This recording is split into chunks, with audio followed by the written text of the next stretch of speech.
morning! 6:43 in the morning. Nandito tayo sa ating mga bibe. Titingnan natin kung may itlog sila.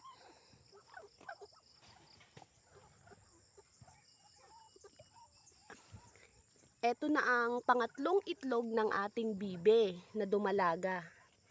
Kukuhanin natin ito dahil meron pong namamahay na daga dito sa kanilang bahay at hindi pa natin nahuhuli.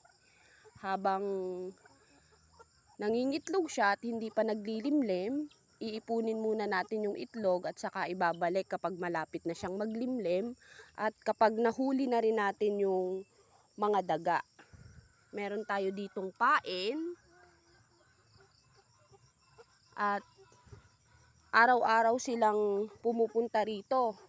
Nakikita natin ang kanilang mga dumi na pinupuntahan nila yung pugadan ng ating dalawang bibe. Ang akala ko ay ang inahing bibe ang kumakain ng kanyang itlog. Pero natuklasan ko, may daga pala. Hindi pala ang ating inahing bibe ang may kasalanan, kaya nababawasan ang kanyang itlog.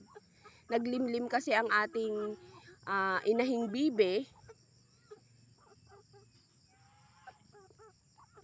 at siyam ang kanyang itlog, nabugok ang dalawa.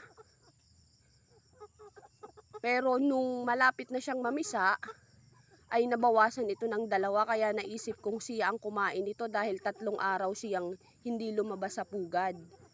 Pero mali pala ako.